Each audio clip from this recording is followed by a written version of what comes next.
Now, we're in parent mode today. We've been talking about the impact of Reece Walsh on the game, and Monday mornings between 8 and 8:30 we have Cam Smith online. Now, Cam does have a few daughters there in the crew, in the Smith crew. I'm interested to know the impact of Reece Walsh. Cam Smith in our Gold Coast studios, good morning to you. Good morning, fellas. How are we going?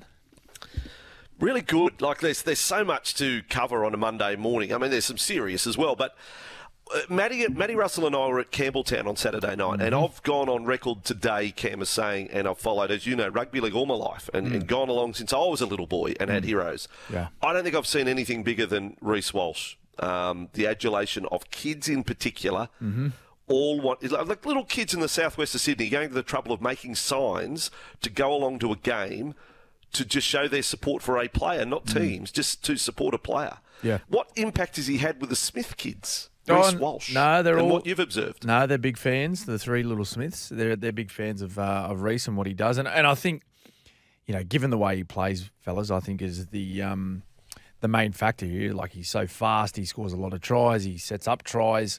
I think just the way he goes about it, you know what I mean. He's got those fancy eyes, those beautiful little eyes that he has, and the locks, the beautiful hair when he's running along in space. But yeah, I just think kids love that, right? Like when you're little, like take yourself back to when you were young boys. Like, it was all about the flashy players, right? The guys that were really fast and could make breaks and score tries, and they're the ones that you wanted to follow, not the guys that made 50 tackles every week and you know, helped their team to victory. It was all about the one scoring points. So, but you know, like he's a likable guy. He's very friendly with the crowd. Spends a lot of time, you know, going around getting high fives and taking selfies and giving autographs and all that sort of stuff. No matter where he goes, it's not just at home when they play at Suncorp. It's everywhere. But yeah, he's running hot at the moment, isn't he, Walshy? Can you imagine how popular Cam Smith would have been had he painted his fingernails? Had he painted his fingernails? Did it ever cross your mind, I might paint the fingernails black for tonight's game? No. No, matey. No, not once. Not once did I ever think I might just paint my fingernails. But, well, yeah, they're a bit different now. Well, Cam, listen to this. Rhino Mike has texted in off the back of Andrew Voss's love affair for Reece Walsh this morning. Morning, Matty. Can you tell your offsider that we don't need to hear about his love affair for a Queenslander? The way he's carrying on about Walsh, he'll need to take an AVO out against the SEN host. Oh, please. Rhino Mike. Come on. I'm just telling you what I observed. My life is rugby league. I go to 3 and 4 games every week. I have since I was a little boy, you know, gone along to games. And I've seen superstars, Cameron, like when E.T. was around. And, he was, you know, superstar and Junior and Sterlo and others. I'm just saying what I witnessed, and with my own son, Harry, you know, he goes on, I want to get a photo with Reece Walsh. And then others, my producer, Lee, says, these girls, they're not interested in rugby league. They're interested in Reece Walsh. Like, he makes them watch. Yep. They want to be part of it, and others. And I'm saying he mightn't be floating the boat of the 50-plussers, you know, rugby league. They see him as a lair and all of that. But dip your hat to a different generation. Reece Walsh is great for our game. And great for our game. Well, he's massive because he's spreading the word of rugby league, right? But you got to think about it. Like, we're living in a very different world now to when we were young, right? So like all of this social media stuff, like TikTok, social media. That's right. Yeah. Like Reece. Yeah. Reece is my kids have shown me some things where, like, my young bloke, he comes up and goes, "Look at this, Dad. Reece Walsh is live on I think is it Snapchat? I don't know how it all works, right? But I'm like, what do you mean? He's like, this is Cameron Smith live on Snapchat. Yeah. Like, so I'm like, what do you mean? And he shows me the phone, and he's at home playing like one of these video games, but you can stream into his account, right? And you can watch him live at home. So what he's doing is, like, you got to understand this, fellas. Like, he's living in the world of all these young people, right? So they've all got access to him. So that's why a lot of the players are so well known these days. Like, when you think of some of the greatest players to play our game, like you know, Thurston, Slater. I'm just naming a few in my era. You know, Lockyer, Joey Johns. Even go back to those earlier days, like you said, Vossi. You know, like an ET, Alfie. All the way back. If these platforms were around when these players were playing, no, that's a fair point. They'd be huge also. So, okay, snap poll. If we live streamed one of us three dopes at some point today doing something. Doing what? What are we doing, though? How many people my followers, whoever they would be, could watch me packing some boxes down the warehouse. What about you, Matty? What's exciting? What's the least exciting thing you're doing today? I'm going to listen to Graham Annesley's weekly football briefing. You watching Graham Annesley? In readiness for NRL tonight. That would be... Cameron, what's the most boring thing you're doing today that you could live stream, and we'll do a little test between the three of us? Who gets the most watches and views? I got to go jump on my ride on mower after this and go mow my lawn. Nice. It's just I'll live stream that. You win. You win, I guarantee. Point of view vision. That'd be nice. Now, can we talk separation, as in Api Coruscant? Now, is it time we review what is re-gripping a ball and all the rest? And I'm not convinced that this is just one moment out of the weekend, and, not going to live on or die on this hill on this matter, but I watch it and I think it's just so wrong. We're taking a try off one frame, like 1/25th of a second. Yeah. The video, the bunker claimed that the ball came away from the hand, and I'm still not convinced that a finger still wasn't on it. It may have come away from the palm of his hand, but he still had a finger on it. You know what I mean? Like his fingers were still touching, but it was away from the palm of his hand. Do you want do you think like the re-gripping of the ball? It's should we be refereeing the game that way, Cameron? Looking through such a microscope? Well, I think now with all this technology, right, and the super slow-mo replays, I think that's why they break it down to the nth degree, like the bunker, is because if they don't, then they'll be criticised. They'll be like, well, a lot of people will say, well, we seen some space between the hand and the ball there, like in those super slow replays. Why didn't we rule that a knock on?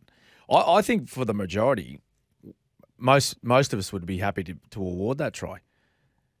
But I think just with the technology now, like that's why the bunker goes to the nth degree. And sometimes it's a little bit frustrating when we go replay for replay for replay, and all of a sudden we haven't seen football played for several minutes. But it's there, and so they use it to try and get what they feel is the right decision. Yeah, if we're going to stop it down frame by frame to identify that, even though, Vossi, I know you say the fingers were on the ball the whole way. Let's assume that didn't happen, even though I know you are adamant that it did. Let's assume that there's one frame there whereby there is separation between hand and ball. Well, if you then go to the following frames, there is hand back on ball, where I would argue that it has been re-gripped. You can't use a frame by frame to say separation and not say, well, frame by frame, there's a re-grip. So I think there's a try there, probably on the fact that his fingers stayed on the ball like you say, Vossi. Yeah. But as I say, I think there's a re-grip. Re-grip, yeah. The league said you've got to re-grip with two hands before it hits the ground. Well, no, not when the ball is in the crook of the wrist and hand, and then he re-grips to stretch out. I don't think he lost. Put it this way, common sense to me says he's knocking my door down saying he scored that try. He did not lose control of the ball, and that's all we should be judging. Yeah, he did not lose control of it. If we're allowing players to re-grip, which is the new interpretation, right, why do they have to have two hands? Because not every try-scoring opportunity you can reach out with two hands. Sometimes it's got to be with one hand. So why does it have to be with two hands, Vossi? And look at the way Joey Manu carries the ball in one hand half the time. He's clearly got a grip on the ball quite clearly. Yeah. If you go back to Anzac Day, Cameron, two clubs who did this round so sensationally. Sydney 60-18 against the Dragons. Your Storm 54-20 against South. Yep. Did one team do it better than the other? Who was the better out of those two? I was really impressed with the Roosters. I really didn't see that scoreline coming. Given that the Dragons, Matty, had come off 2 wins, they were up and about, and I think a lot of people gave them some hope. I thought that was going to be a really close game. I tipped the Roosters to win, but not in that fashion. We both tipped the Dragons, to underline the point. We thought the Dragons there you go. Were going to win. Yeah, so look, they come into that game high on confidence. They had a couple of really strong victories. And that was the first time I'd really had an up-close look at the Dragons, and they're a big side. So I was thinking to myself, look, if the Roosters don't get on top early in the middle here, like this could go the way of the Dragons, particularly when Victor Radley was ruled out the day before. So, but yeah, the 60 points, what a victory that was. I thought it was, you could probably say it it was slightly better than Storm. And look, I'm not trying to, bag the Rabbitohs here, but I just thought that was going to be a Storm victory. And I thought, leading up to it was going to be a strong victory, and it turned out to be that way. So probably a little bit more impressed with the way the Roosters got that win. 60 points was just incredible. Cameron, I went without licence this morning. Another statement said on the Tane Milne incident from that game. Then, when we on our show on Friday morning, we didn't know what sentence he was going to get, but I was thinking 6 weeks would be in the ballpark. I went ahead and said, I reckon every player in the game would want a strong penalty. Would say that was just an ordinary act. Yeah. That it comes back as 2 matches. Have they got that too light? Matt, you made the point earlier this morning. I thought clear intent. If ever you could say an incident had intent. Yes. There was intent there. How can that come back at 2 weeks? Do you support 2 weeks, or have you got a number in mind for how many weeks Tane Milne should have been put out for? Well, what was the charge for? Was it Cherry Evans and who was the other player? Mole Olakau'atu. And didn't they get offered 2 weeks as well for their tackle? Yep. If they take the early play, it'll be 2 seriously, weeks.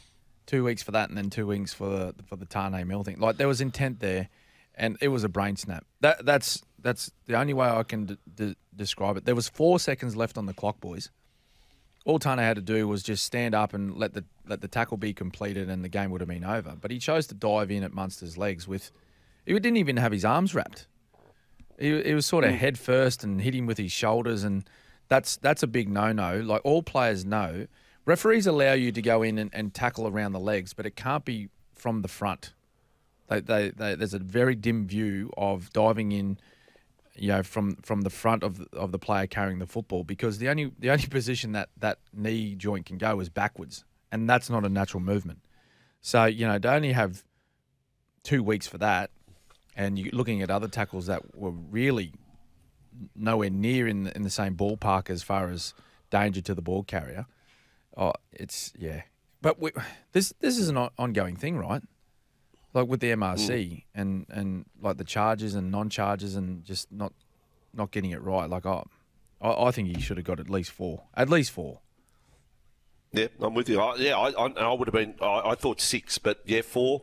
Certainly a good month. Like you were putting to have a month to think about. Tane, how do you want to carry yourself next time you run out on a football field? Yeah. So thankfully Cam Munster was okay and he can play game 200. The Titans hosting Melbourne on Saturday. When it comes to that Melbourne lineup, we saw Xavier Coates go off unfortunately with an injury, but maybe maybe